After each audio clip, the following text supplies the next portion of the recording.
Hello, कैसे हैं आप लोग?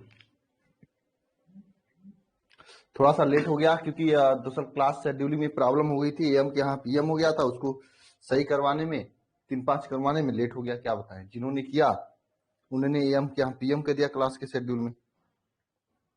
सिली मिस्टेक था ये, उतना में 12 घंटे पीछे क्लास को लेना पड़ा, इसलिए प्रॉब्लम हो गई। ठीक है, बहुत अच्छा। विशाल कुमार यादव, जय माँ सरस्वती सभी को जय माता सरस्वती। अच्छा ये बताओ, क्वेश्चन हो गए थे? जो मैं क्वेश्चन दिया था आप लोगों को, ये सब क्वेश्चन हो गए हैं? बताइए, फटाफट आते हैं टॉपिक पर। आज इधर उधर की बातें नहीं करेंगे, कुछ पढ़ाना है। चूंकि पंखा भी नहीं चल रहा है, 1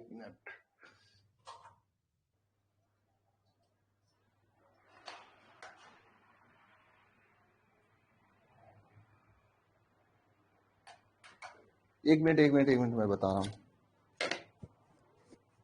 बताइए, क्वेश्चन हो गए थे सभी लोग? फटाफट बताइए, क्वेश्चन हो चुके थे? विलेन बराबर का वाला।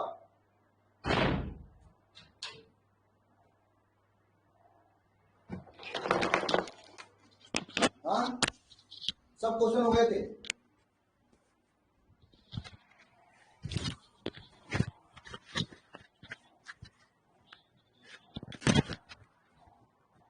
हाँ, कोई डाउट तो नहीं था?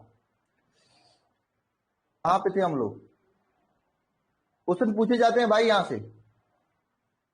ये सम पराशर जोड़ी अभी बताएंगे, ये तो बताएंगे अभी। ये सब हमको पढ़ाना है अभी, ये सब कराना है, ये सब भी कराना अभी। ऐसे क्वेश्चन सभी कराएंगे आगे हम आप लोगों को। ये सब क्वेश्चन तो आगे होएगा, ठीक है? इसमें बताइएगा।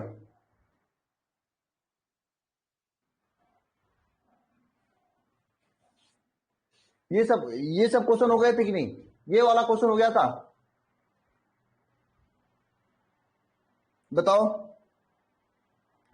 साउंड नहीं आ रही है? पीपीएम छोड़ो, पार्ट पर मिलियन छोड़ो, नहीं पूछा जाएगा एग्जाम में। नहीं हुआ था ना? पीपीएम छोड़ो, पार्ट पर मिलियन छोड़ो, नहीं पूछा जाएगा एग्जाम में।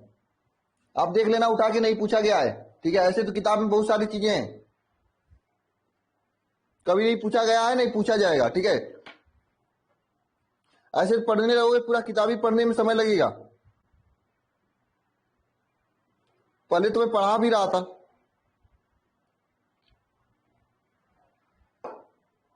वो भी एक शांता को व्यक्त करने का सिस्टम ही है। गुड मॉर्निंग सभी को।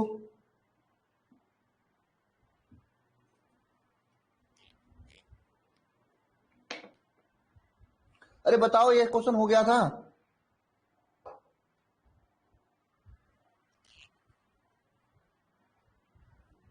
अभी क्लास स्टार्ट ही हुई है, थोड़ा सा लेट हो गया। वो थोड़ा वहां पे प्रॉब्लम हो गया था। एम के यहाँ पे पीएम हो गया 7:40, उसको सही करवाने में 5-10 मिनट लग गए। नहीं हुआ था ना? ये आज हो जाएगा, कोई टेंशन नहीं। ये क्वेश्चन देखो, ये हो गया था आप लोगों का।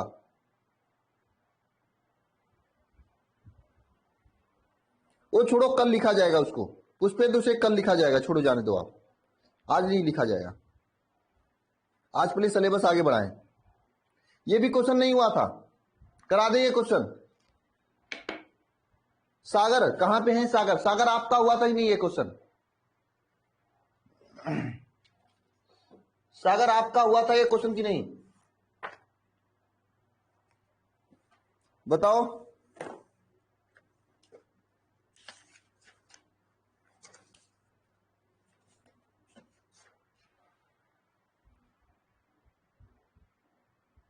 हाँ, यूपी बोर्ड का पेपर कल है, हिंदी का। सागर बताओ, ये क्वेश्चन आपका हुआ?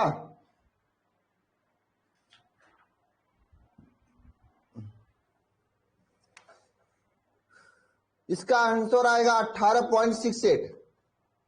इस प्रश्न का जवाब आएगा, मैं सभी क्वेश्चंस का आंसर बता रहा हूं, इसका जवाब आएगा 18.68। इसका आंसर आएगा, ठीक है?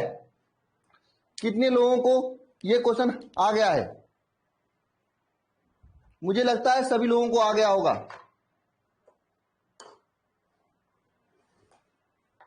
हम्म।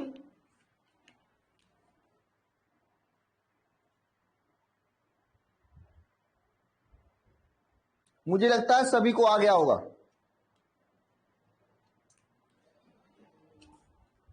अनुष्का का भी आ गया है, और जिसको नहीं आया है प्रॉब्लम उसमें है।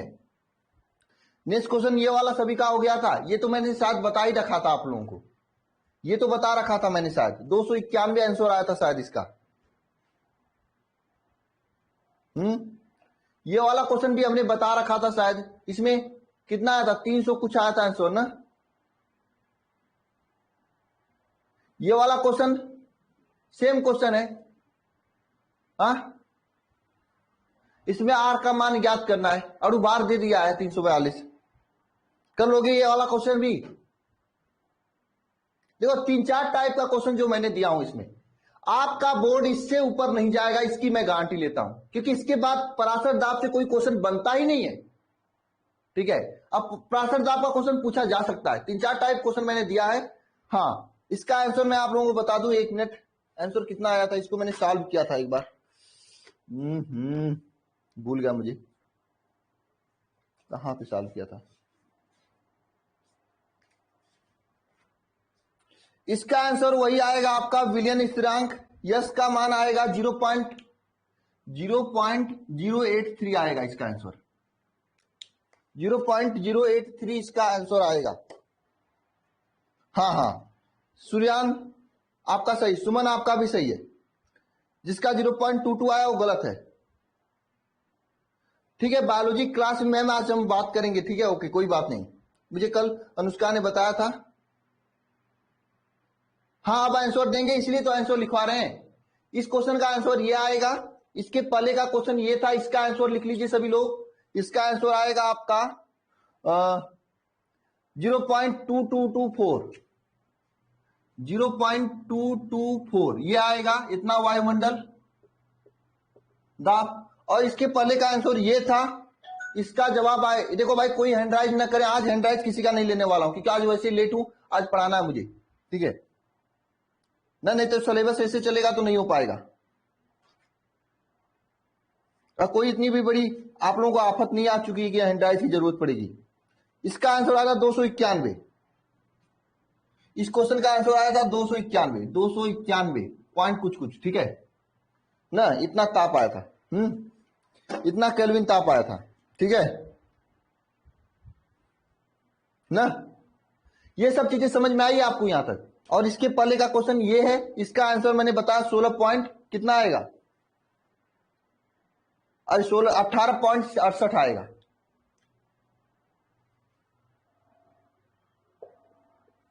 ये आंसर आएगा इसका। ठीक है, अब कोई क्वेश्चन इसमें से बताना है, न्यूमेरिकल में से। डाउट क्या है? हाँ क्यूट गर्ल, आप कल भी करी थी। चांदनी आपको डाउट है, बताओ डाउट क्या है चांदनी? हैंड राइज करो, आपका मैं डाउट लूंगा आज। कल भी आप कर रहे थे। चांदनी हैंड राइज करो। नहीं करोगे?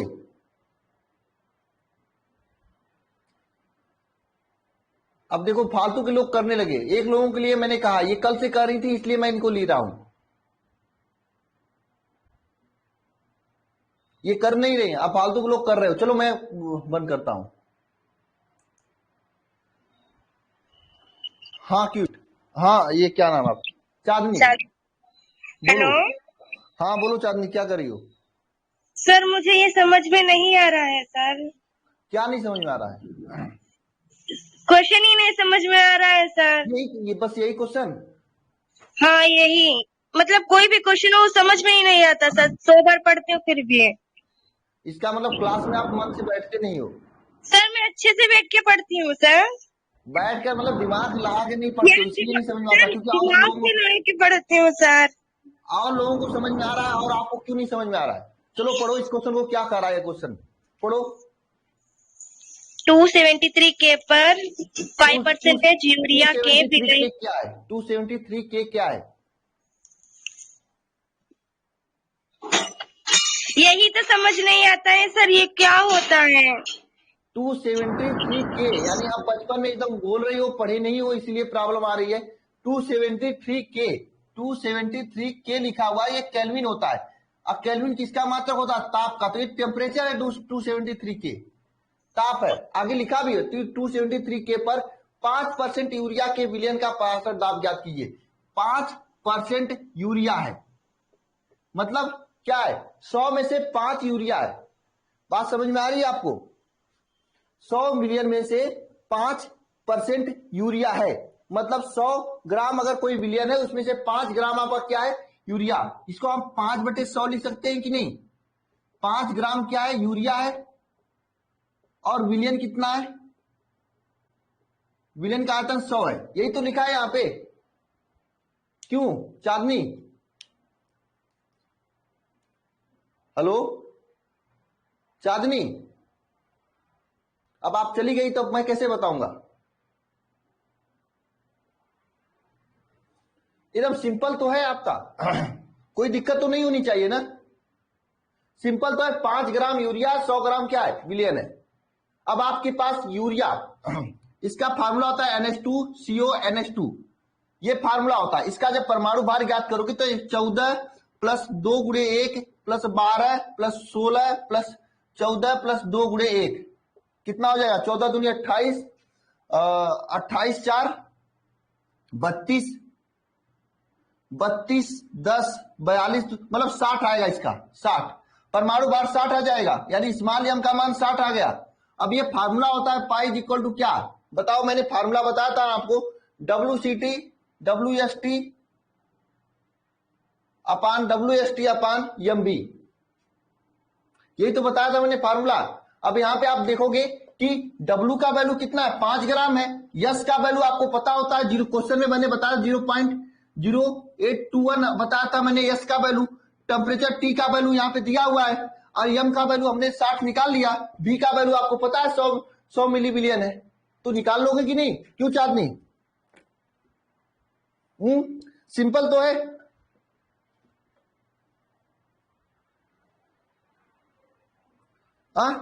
चांदनी दोबारा हैंड राइज करो आप। क्या डाउट आ रही है आपको? मैं देख रहा हूं कई दिन से आप परेशान हो। चांदनी दोबारा हैंड राइज करो आप, फटाक से करो, क्लास में लेट हो रहा है। चांदनी आप करो भले, और किसी का डाउट नहीं। 2-3 दिन से मैं देख रहा हूं आप परेशान हो।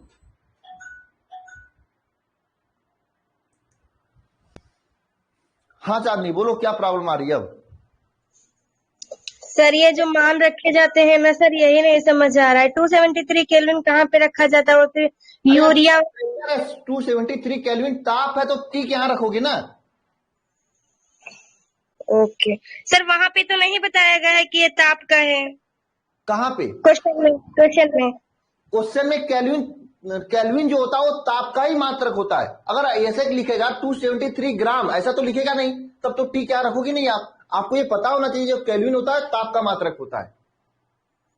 ओके सर, ठीक है, ये आपको मात्रक पता होना चाहिए। ठीक है, ग्राम किलोग्राम होगा वो वहां पे भार की बात होती है। समझ में आया हाँ सर, ना? ओके ठीक है, okay, thank you sir. Okay okay.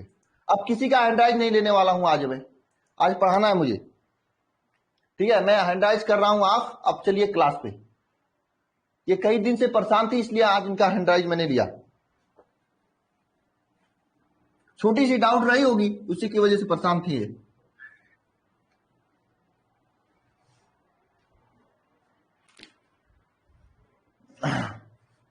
चलो, यानी यहां तक आप सभी लोगों को क्लियर है? ये सब चीजें आप लोगों को क्लियर है ना? क्वेश्चन कोई भी हो आप कर लोगे, बहुत बढ़िया। क्वेश्चन कोई भी हो आप पराशर दाब से संबंधित क्वेश्चन कर लोगे, न्यूमेरिकल वाला। चाहे आपको न्यूमेरिकल क्वेश्चन में पराशर दाब निकालना हो, चाहे ताप निकालना हो, ठीक है ना, चाहे आपका ये या फिर आर का मान निकाला हो, सब निकाल लोगे आप लोग ना, है ना?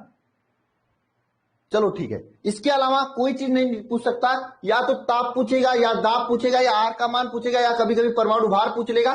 तो जो कुछ भी पूछेगा फार्मूला एक ही है, पाई इक्वल टू फार्मूला एक ही है, WST अपान MB, यही फार्मूला है। जो भी पूछेगा इस फार्मूले में छोड़कर बाकी सबका मान रख के गुणा भाग करके निकाल लेना, ठीक है। इसके अलावा आपको कोई भी परेशानी नहीं होनी चाहिए। इसका न्यूमेरिकल एग्जाम में पूछता है, इसलिए सभी लोग इसको छोड़ना मत, प्रैक्टिस कर लेना। जब भी आप लोग रिवीजन करना, पीडीएफ में जो 3-4 क्वेश्चन दिया हूं इसको अपने से लगाने की कोशिश करना। ये क्वेश्चन लगा लिए ना तो आप कोई भी क्वेश्चन पूछेगा एग्जामिनर कर लोगे आसानी से, लेकिन हाँ अपने से लगाने की कोशिश करना, देख कर नहीं, ठीक है। हर्षित आपका क्या डाउट है? कमेंट कर सकते हो तो हर्षित कर दो, हैंडराइज नहीं लूंगा। हर्षित कमेंट कर सकते हो तो कर दो, हैंडराइज नहीं लूंगा आज, या लास्ट में लूंगा क्लास की कंप्लीट होने के बाद, क्योंकि आज मुझे पढ़ाना है। आर क्या है, कहां पे आर क्या है? ये pi is equal to S W S T upon M भी, इसमें आर कहां है? आर क्या है? आर कहां है? आर इसी को कभी कभी आर भी कहा जाता है, ये इसी को कभी कभी आर भी कहा जाता है, ठीक है, कोई दिक्कत नहीं, ठीक है।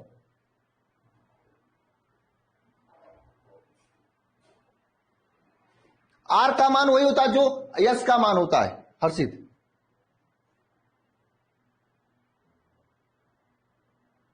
ठीक है। दोनों कभी कभी इसे आर भी कहा जाता है।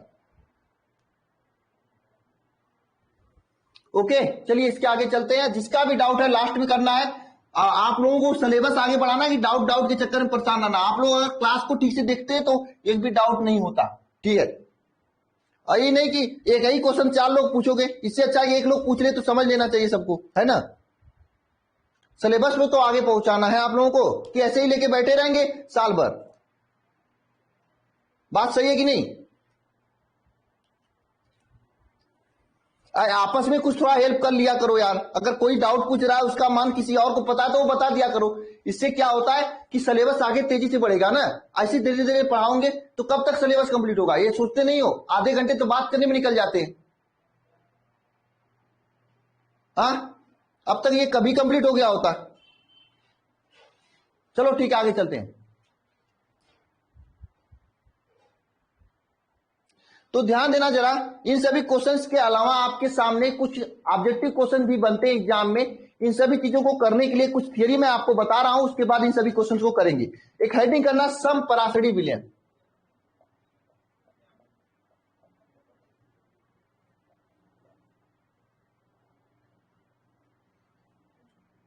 सम परासड़ी विलयन क्या होता है? सम परासड़ी विलयन देखिए, निश्चित ताप पर, ताप निश्चित हो, निश्चित ताप पर दो ऐसे विलयन जिनके परासर दाब समान हो उसे सम परासड़ी विलयन कहते हैं। निश्चित ताप पर दो ऐसे विलयन जिनके परासरण दाब समान हो उसे क्या कहते हैं? सम परासरणी विलयन कहते हैं। एग्जाम में पूछा जाता है, कहते हैं। ये VVI क्वेश्चन है। सम परासरणी विलयन किसे कहते हैं? स्थिर ताप पर दो ऐसे विलयन जिनके परासर दाब समान हो सम परासरणी विलयन कहते हैं। माना ताप T हो और दो विलयन का परासर दाब π1 π2 है। मानते हैं यहां पे कि माना विलयन का ताप क्या है? T है, तथा दो विलयन है जिनका परासरण दाब π1 तथा π2 है। माना विलयन का ताप क्या है? T है, जिनका दो विलयन है जिनका परासर दाब π1 π2 है। तो यहां पे क्या हो जाएगा बताएगा कोई? π1 π2 क्या हो जाएगा? एक दूसरे के क्या हो जाएंगे? हम क्या लिख सकते हैं? कोई अपने से लिखे जिसको समझ में आया है, बताओ। अरे कोई बताएगा? क्या हो जाएंगे? बराबर हो जाएंगे। बहुत अच्छा प्रियंका कुमारी। π1 π2 बराबर हो जाएंगे। दोनों का ताप T है, दोनों का ताप समान है, तो π1 π2 क्या हो जाएंगे? बराबर हो जाएंगे। तो यहां पे क्या हो जाएंगे? π1 π2, ये ताप दोनों का T है, तो π1 इज इक्वल टू क्या हो जाएगा? π2 हो जाएगा। ठीक है। अब π1 का वैल्यू हम क्या लिख सकते हैं बताओ? यस C1T लिख सकते हैं क्या? यस C1T लिख सकते हैं क्या? इसका वैल्यू यस C2T लिख सकते हैं क्या? देखो यस यस सबके लिए इसका वैल्यू 0.0821 होता है, तो दोनों के लिए यस का वैल्यू सेम ही होगा। ताप दोनों का T ही है, चेंज तो नहीं, क्योंकि ताप स्थिर है। तो C1 C2 लिख सकते हैं क्या इस तरह से? इस तरह से। तो यहां से अगर C1 C2 को काट देंगे तो C1 is equal to C2 लिख सकते हैं क्या? कभी कभी ये भी क्वेश्चन एग्जाम में पूछ देता है ऑब्जेक्टिव रूप में कि समपराश्रयी विलयन में क्या समान होता है, समपराश्रयी विलयन में क्या समान होता है, इस तरह से लिख सकता है क्वेश्चन एग्जाम में। इस तरह से क्वेश्चन एग्जाम में पूछ सकता है। मैं लिख देता हूं क्वेश्चन, समपराश्रयी विलयन में क्या समान होता है, ठीक है। ऑप्शन में दे देगा आपका नंबर 1 परासरण दाब, नंबर 2 देगा सांद्रता, नंबर 3 दे देगा दोनों, नंबर 4 दे देगा कोई नहीं। तो आपको पता होना चाहिए परासरण दाब तथा सांद्रता दोनों समान होता है। ये बात समझ में आ रही है?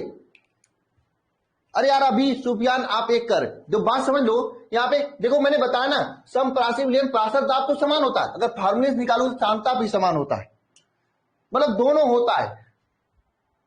अरे कंफ्यूजन तो नहीं होगा किसी को?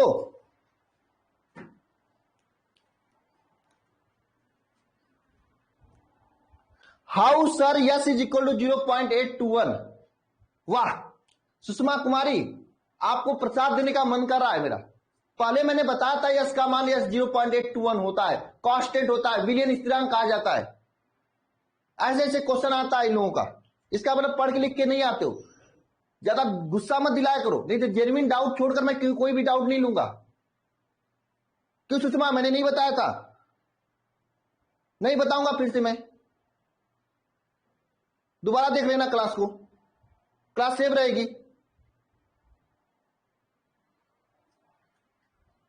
सुषमा मैंने नहीं बताया था कि सभी विलियन के लिए यस का मान 0.80821 होता है।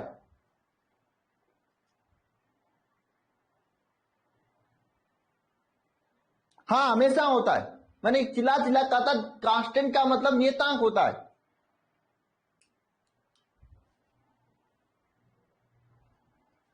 नहीं पी नहीं लिखोगे प्रेशर दाब को, वो फिजिक्स में पी लिखा जाता है, यहां पे पाई लिखा जाएगा।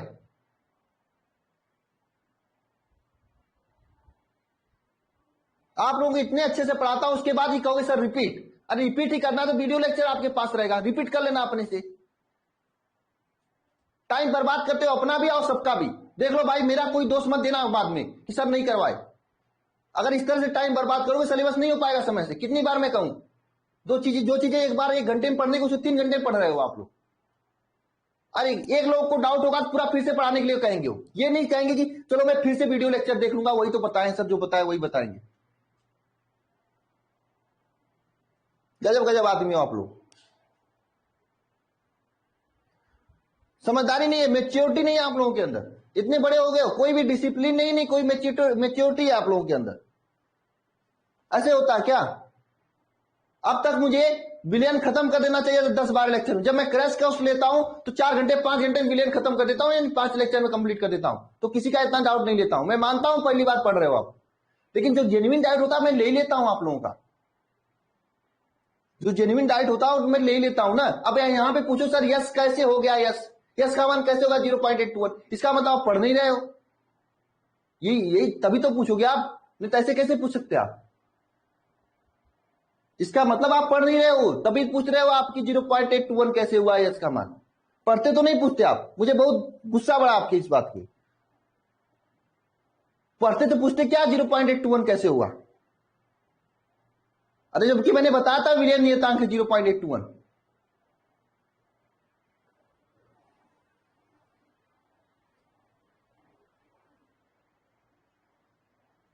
क्लास में पढ़कर आया करो, थोड़ा सा रिवीजन करके आया करो। अभी मैंने बताया कि देखो पराशर दाब में पाई1 पाई2 समान होता है, यहां से इसको करके बताया कि सांद्रता भी समान होता है। मैंने क्वेश्चन पूछा कोई करा था बस पराशर दाब समान होता है। एग्जाम में यही तो पूछता है कि दोनों समान होता है, सांद्रता पराशर दाब दोनों समान होता है।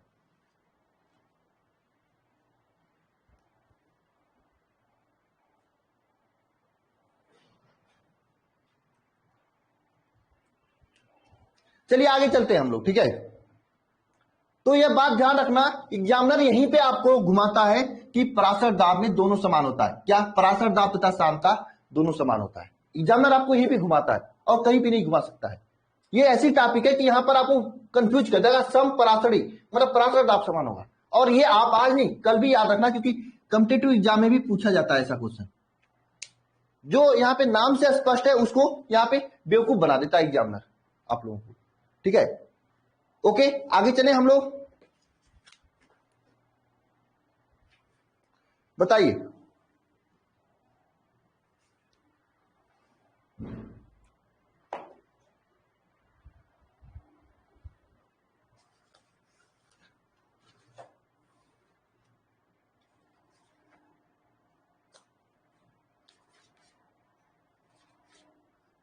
बताइए एक बार सभी लोग, आगे चलें। एक बार सभी लोग हाँ करें तो आगे चलता हूं मैं। नहीं, पाई का वैल्यू 22/7 नहीं होता, वो पाई अलग होता है, यहाँ पे पाई अलग होता है। ये कंफ्यूजन दूर कर लेना आप। वो पाई का वैल्यू 22/7 होता ही नहीं है।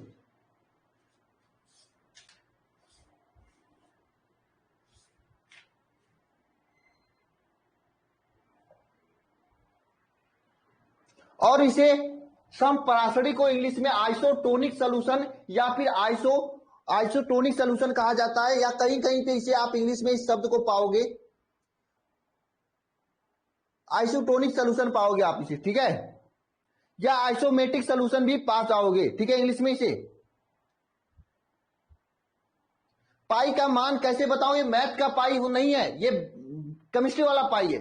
केमिस्ट्री वाले पाई में पाई का मतलब पराशर दाब होता है, इसका मान सभी के लिए अलग अलग होता है, ठीक है, समझे।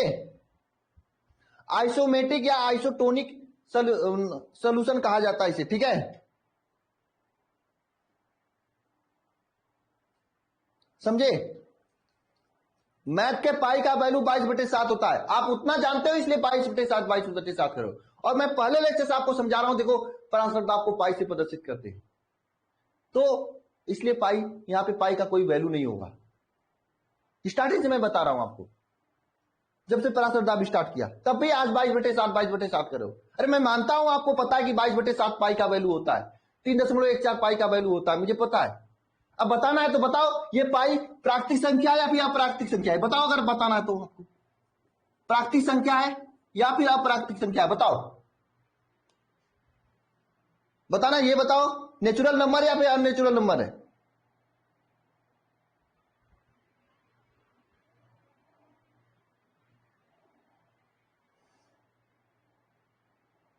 देख लो, यहां पे आंसर आने लगा सबका, अच्छा वाला।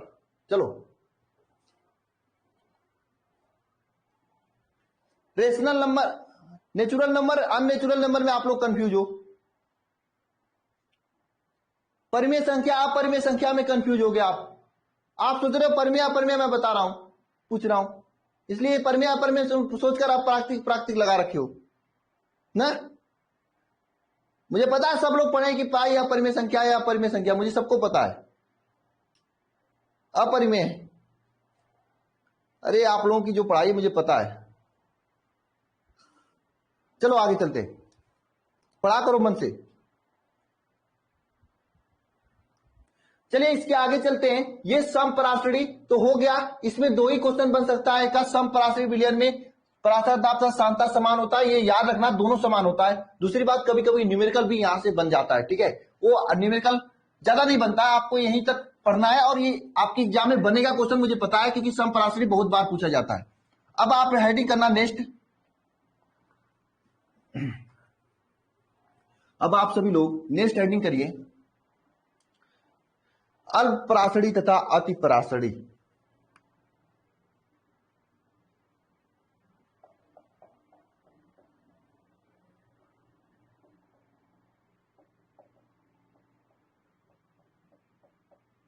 अल्प पराशरी तथा अति पराशरी विलयन, अल्प पराशरी तथा अति पराशरी विलयन।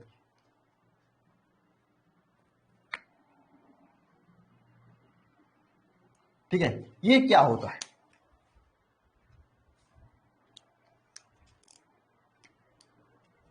बताओ, देखो समान ताप पर, कब, समान ताप पर दो ऐसे विलयन, समान ताप पे दो ऐसे विलयन जिनका परासरण दाब समान ना हो, जिनका परासरण दाब क्या हो, समान न हो। देखिए समान ताप पर ऐसे विलयन जिनके परासरण दाब समान हो, अगर समान हो जाएंगे तो समपरासरी विलयन हो जाएंगे, आइसोटोनिक विलयन हो जाएंगे ना। लेकिन समान ताप पर ऐसा विलयन जिनके परासर दाब समान ना हो, जिनके परासर दाब समान ना हो, तो उसमें से एक विलयन, देखिए भाई दो चीजें हैं, आप हो, कोई भी मान लीजिए ये आप हो, ये आपका दोस्त है, ठीक है ना, आप हो और आपका दोस्त है, ठीक है। मान लीजिए आप ए हो और कोई बी है, एग्जाम में इसका मान लीजिए 80% आया, इसका मान लीजिए 90% आया, दोनों का परसेंटेज समान नहीं है, दोनों का परसेंटेज समान नहीं, तो जिसका परसेंटेज अधिक होगा उसको अधिक कहोगे, जिसका परसेंटेज कम होगा उसे कम कहोगे। सेम यहाँ पे कंसेप्ट लगेगा, जैसे मैं इसको क्या कहोगे, इसका परसेंटेज अधिक, इसे अति कहोगे, मतलब अधिक है, इसका कम है तो इसे कम कहोगे, तो यही बात है। अब देखो मान लीजिए परासर दाब के संदर्भ में बात करता हूं, तो ये क्या परसेंटेज कम है इसलिए इसे अल्प परासरी कहेंगे,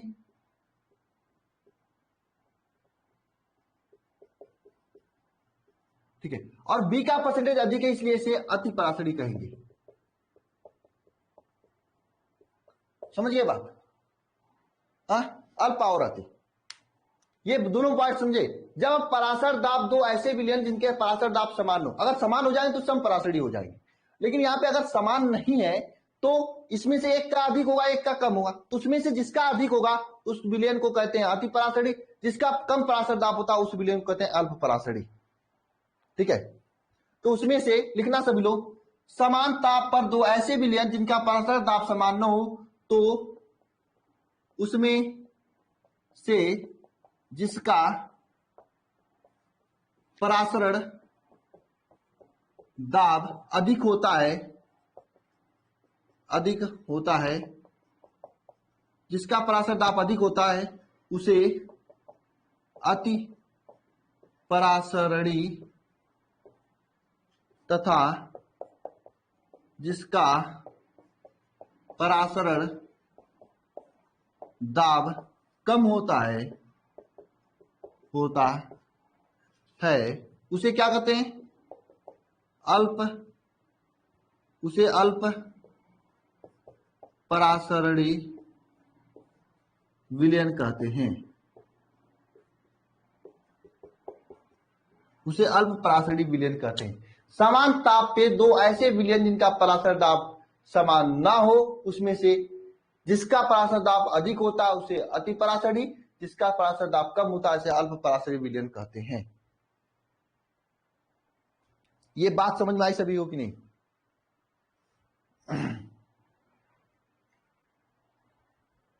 बताओ, समझ में आएगी सभी को? क्लियर है ना? यानी कि दो विलयन है, ठीक है, इसको हम रब करते हैं, सिंपल है, आपको दो विलयन है, एक का परासर दाब पाई1 है, एक का परासर दाब पाई2 है। तो पाई1 वाले परासर दाब वाले विलयन को इसका अधिक है तो इसको हम लोग कहेंगे अति परासरणी, और इसका कम है इसे कहेंगे अल्प परासरणी। समझ गए बात? हाँ, अति परासरी अल्प परासरी बात समझ गए? बताओ।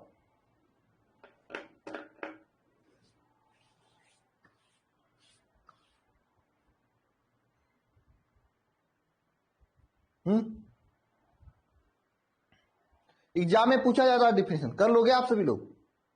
आगे बढ़े?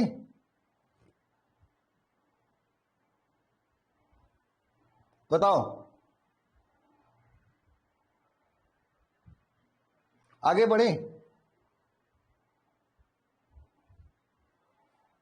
चलिए, तो अति परासरणी किसे कहा जाता है? जिसका परासर दाब अधिक होता है, अल्प पराशरी किसे कहा जाता है? जिसका पराशर दाब कम होता है। अब इसे इंग्लिश में क्या कहा जाता है? अति पराशरी को हम लोग कहते हैं इंग्लिश में, अति पराशरी को कहते हैं हम लोग हाइपरटोनिक विलयन, और अल्प पराशरी को कहते हैं हाइपोटोनिक विलयन। ठीक है, हाइपर और हाइपो इसे कहते हैं। ठीक है ना, चलते हैं आगे। ठीक है,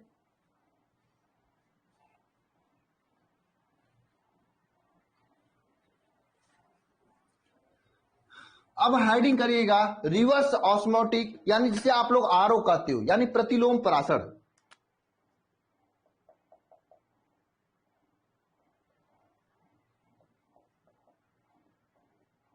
रिवर्स ऑस्मोटिक इसे कहा जाता है, जो घर में आरओ लगता है ना, इसी सिद्धांत पे काम करता है। जो घर में आरओ लगता है इसी सिद्धांत पे काम करता है।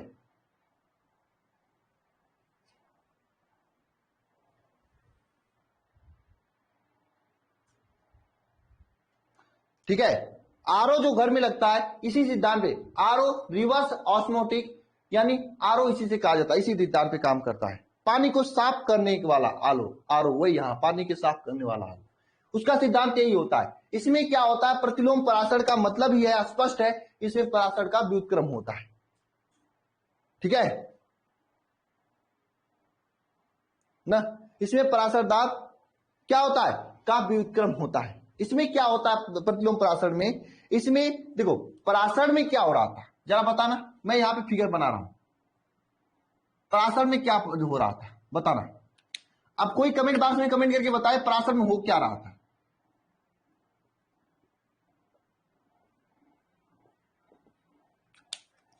पराशर में यहां कम सांद्रता है और यहां पे अधिक सांद्रता है। पराशर में क्या हो रहा था? कम सांद्रता से अधिक सांद्रता की ओर गति हो रहा था, कि अधिक सांद्रता से कम सांद्रता की ओर गति हो रहा था? बताओ पराशर में क्या हो रहा था, बताओ। कम सांद्रता से अधिक सांद्रता की ओर गति हो रहा था, कम सांद्रता से अधिक सांद्रता की ओर गति हो रहा है, की ओर गति हो रहा था। लेकिन प्रतिलोम पराशर में इसका उल्टा होता है, इसमें अधिक सांद्रता से कम सांद्रता की ओर गति होता है। ठीक है, समझे? नाम से स्पष्ट उल्टा प्रतिलोम, इसमें अधिक सांद्रता से कम सांद्रता की ओर गति करता है। ध्यान देना यहां पे हम लोग क्या कहते हैं प्रतिलोम पराशर में, यहां पे अधिक सांद्रता की ओर हम लोग एक लगा देते हैं पिस्टन। ठीक है, जिससे कि इस पे दाब लगाया जा सके ना, दाब लगाते हैं। दाब लगाने के कारण यह जाना था ऐसे, लेकिन जब दाब लगाना तो यहां के अणु जो है उल्टा जाने लगे। इसी घटना को क्या कहते हैं? प्रतिलोम पराशर कहते हैं। ठीक है, अधिक सांद्रता से कम सांद्रता की ओर जाने लगता है। कैसे लगता है? यहां से हम लोग दाब डाल के इसको इधर भेज देते हैं, ऐसे आसानी से तो ऐसे जाता है, लेकिन ऊपर से दाब डालते तो इधर वाले इधर आ जाते हैं। अरे जब दाब डालेंगे तो इधर वाले कहेंगे अरे मुझे यहां नहीं रहना भाई, भागो यहां से यार, दर्द होगा ना। अभी मैं आपको यहां से लगूंगा मारने, तो क्या आप यहां पे बैठोगे? भाग जाओगे कहीं छोड़ के। हाँ ना, समझे? रिवर्स में काम होने लगता है। कम सांद्रता से अधिक सांद्रता, ये आपका पराशर था, ये पराशर में क्रिया हो रहा था। ठीक है, और यह आपका प्रतिलोम पराशर में होता है। प्रतिलोम पराशरण अधिक सांद्रता से कम सांद्रता की ओर प्रतिलोम पराशर में होता है। समझे सभी लोग? कम सांद्रता से अधिक सांद्रता की ओर पराशर में हो रहा था, इसमें अधिक सांद्रता से कम सांद्रता की ओर होता है। समझे कि नहीं? तो क्या लिखोगे? किसी विलयन पे पराशर दाब से अधिक दाब लगा दिया जाए तो पराशर की दिशा विपरीत हो जाती है, जिसे हम लोग प्रतिलोम पराशर कहते हैं। ठीक है, किसी विलयन में पराशरण दाब से अधिक दाब लगा दिया जाए तो किसी विलयन में पराशर दाब से अधिक दाब लगा दिया जाए तो पराशरण के विपरीत क्रिया होने लगती है जिसे क्या कहते हैं, जिसे प्रतिलोम परासरण कहते हैं, जिसे प्रतिलोम परासरण कहते हैं, समझे, जिसे प्रतिलोम परासरण कहते हैं। यानी यहाँ पे अगर इधर से जाने वाला जो दाब था उससे अधिक लगा दिया जाएगा, यानी परासर दाब से अधिक दाब लगा दिया जाए तो उल्टा इधर आने लगता है, यानी जिसे हम लोग प्रतिलोम परासरण कहते हैं, परासर दाब की विपरीत क्रिया होने लगती है। इसमें अधिक सांद्रता से कम सांद्रता की ओर गति करने लगते हैं। आप इसका एक और डिफिनेशन लिख सकते हैं, प्रतिलोम परासरण में अधिक सांद्रता से कम सांद्रता की ओर गति होता है, जिसे हम लोग प्रतिलोम परासरण कहते हैं। ठीक है ना, ना आप ये उल्टा भी लिख सकते हो, इसका डिफिनेशन ये भी लिख सकते हैं, प्रतिलोम परासरण में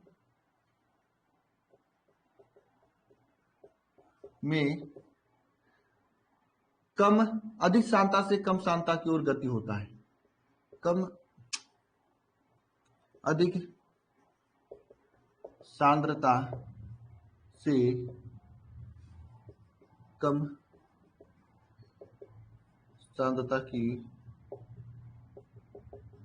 गति होता है, अधिक सांद्रता से कम सांद्रता की ओर प्रतिलोम परासरण में गति होता है। हाँ, प्रतिलोम परासरण में अधिक सांद्रता से कम सांद्रता की ओर क्या होता है, गति होता है। क्यों, समझ में आया सभी को? बताओ।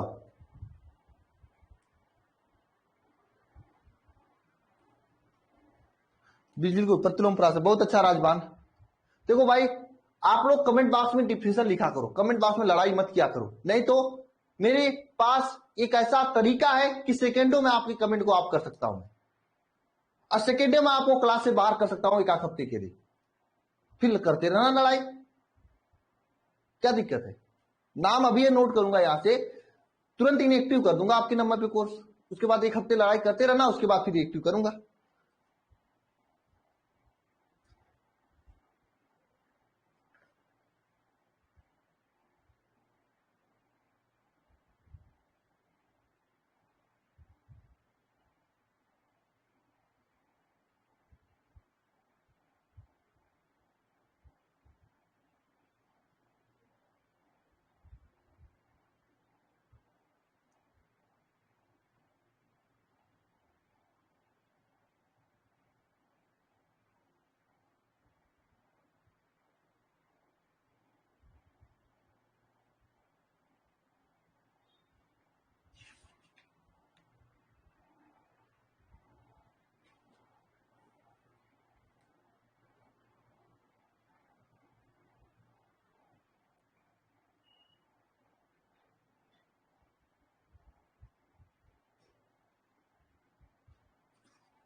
हो गया सभी का?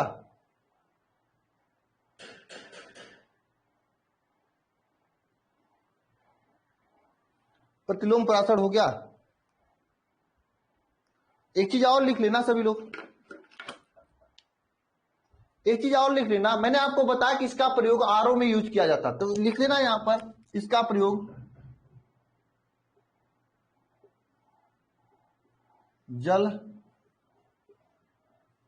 जल शोधन में किया जाता है।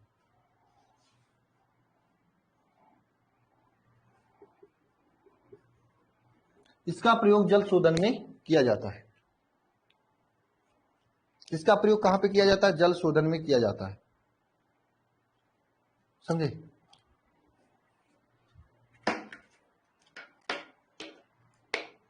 इसका प्रयोग कहां पे किया जाता है? जल शोधन में किया जाता है।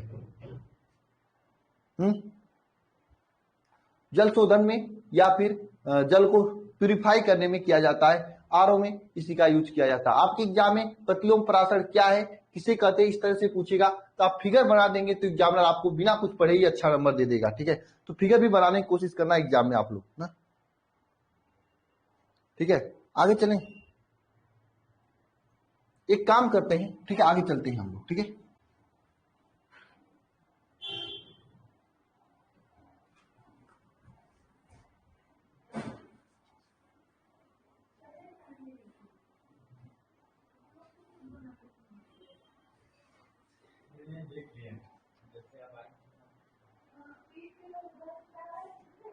चले आगे।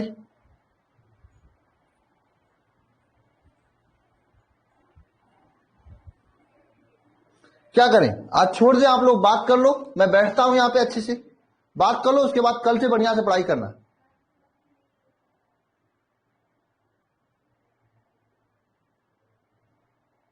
नहीं, मैं बैठ रहा हूं यहां से, बात कर लो आप, बहुत ज्यादा बात करनी है आप लोगों को ना, बात कर लो बढ़िया से, जान पहचान बना लो एक दूसरे से, हो सके तो नंबर उम्र भी ले लो, आराम से फोन पे बात करते रहना और क्लास में आके बस पढ़ाई करना,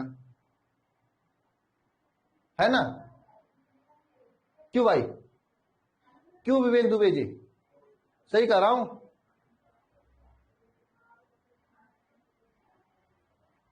रिशु सही कह रहा हूं ना? नंबर उम्र ले लो आप लोग अपने में।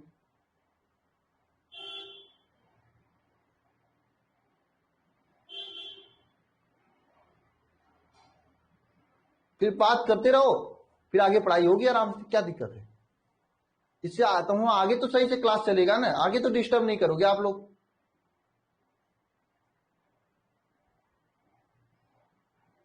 मैं क्या कर सकता हूं, क्लास में पढ़ा रहा हूं तो आप लोग इधर उधर की बात कर रहे हो। कोई भी दो चार बच्चों को छोड़ो, कोई भी ठीक से कमेंट नहीं कर रहा है डिफिनेशन।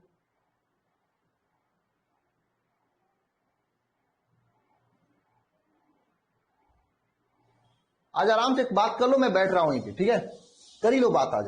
और कल से जो बात करेगा उसका नाम लिख लूंगा मैं, उसको निकाल दूंगा। चलो कर लो बात, आराम से ले लो, बात कर लो आपस में सब लोग।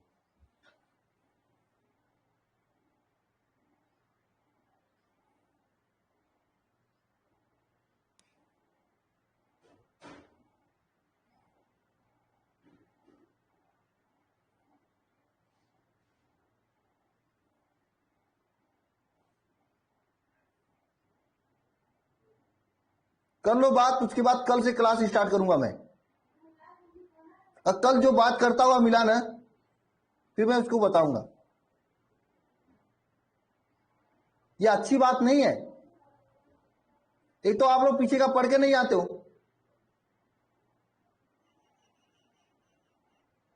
कर लो बात पहले आपस में, या फिर कल से मैं 10 मिनट पहले ही क्लास स्टार्ट कर दिया करूंगा, 10-20 7:20 से लेकर, तो आप 10 मिनट 7:30 तक अपने बात कर लिया करो, उसके बाद मैं आया करूंगा, तो उसके बाद क्लास स्टार्ट करूंगा। भाई बात करना भी तो जरूरी है, आप लोगों का जान पहचान बनानी है।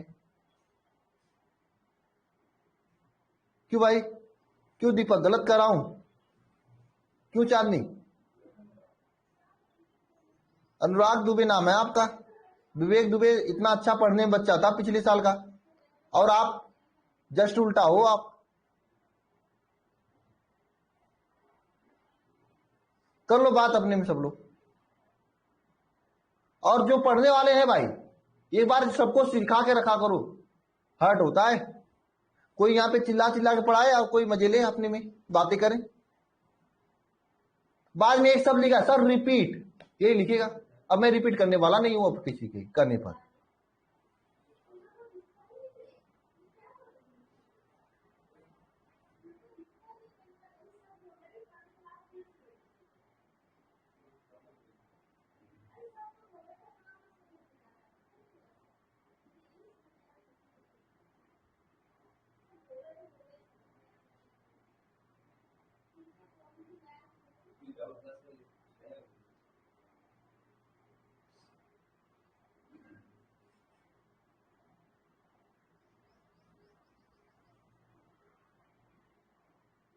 कर लो बात, क्यों मजे ले रहे हो आप लोग?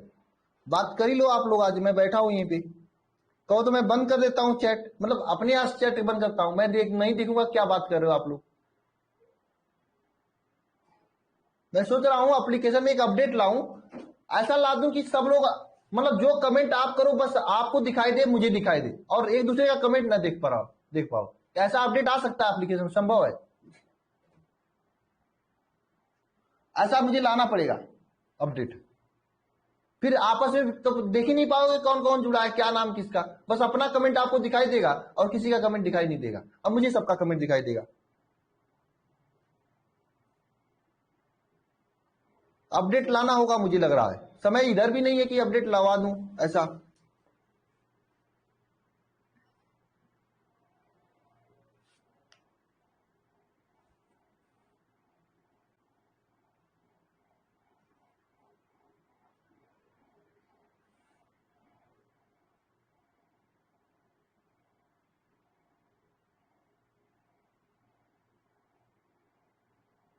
ऐसा मैं इसलिए किया हूं ताकि आपस में सब लोग चैट करके कुछ क्वेश्चन क्लियर कर दे। ये कौन सा तरीका है कि आपस में सब लोग बात करते फिर रहे हो? हाँ, नंबर मांग रहे हो?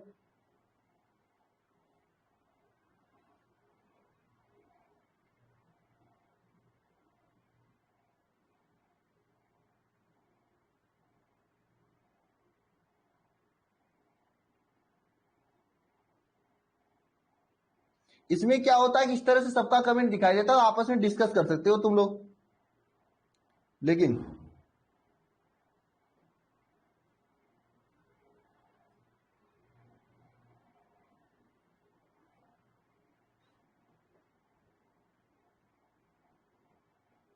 बिल्कुल टाइम पास हो रहा है, एकदम टाइम पास होगा, नेट खत्म होगा, सब चीजें होगा। मैं टॉपिक आज तो स्टार्ट करने ही वाला नहीं हूं। अगले दिन से जब जब आप लोग आपस में इस तरह से बात करोगे तब तक मैं बंद करके चुपचाप बैठूंगा, टाइम पास कर दूंगा उस दिन का। फिर सोच लेना जो पढ़ने वाले हैं, आप लोगों को मुंह बंद करवाना है सबका। जो भी पढ़ना चाहता है वो सबका मुंह बंद करवा के रखेगा।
चलो ठीक है, आज क्लास में बंद करता हूं, अगले दिन से इस बात को ध्यान रखना सभी लोग। किस बात को ध्यान रखना आपको? कि कोई भी फालतू कमेंट करेगा मैं क्लास तुरंत बंद कर दूंगा। एकदम केवल पढ़ाई छोड़े कोई बात नहीं होनी चाहिए, इस बात को ध्यान रखना। जो मैं कमेंट करने के लिए कहूंगा बस वही कमेंट होगा, नहीं तो फिर उस दिन भी क्लास बंद कर दूंगा मैं, फिर रोते रहना सब लोग, फिर सिलेबस लेट होगा, मेरी कोई जिम्मेदारी नहीं होगी। जिसको पढ़ना है भाई और उसका डिसिप्लिन लाना क्लास में उसकी जिम्मेदारी है, क्योंकि मेरे कहने से कोई मान नहीं रहा है। ठीक है, ऐसे ही करोगे तो शाम को भी क्लास नहीं लूंगा आज मैं।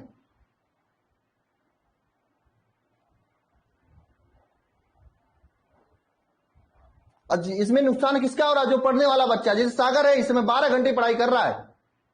कल मेरी बात हुई थी इससे, इसके भाई है पवन, 464 नंबर लाए हैं बोर्ड में, बिहार बोर्ड में।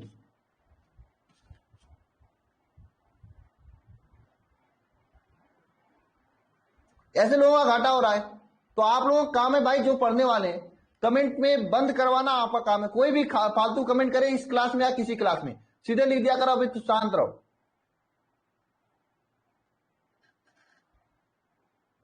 सीधे लिख दिया करो, सीधे कि शांत रहो, पढ़ाई करो। आप लोगों का काम है, कीप साइलेंट।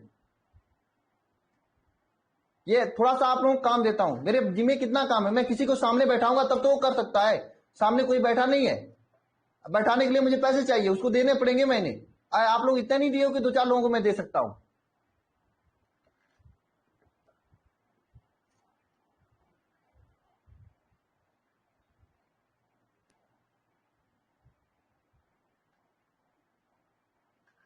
क्लास बंद करता हूं, इस बात को ध्यान रखना। ऐसे ही दिमाग खराब किए रहोगे, मैं शाम को क्लास आज नहीं लूंगा, समझ लेना।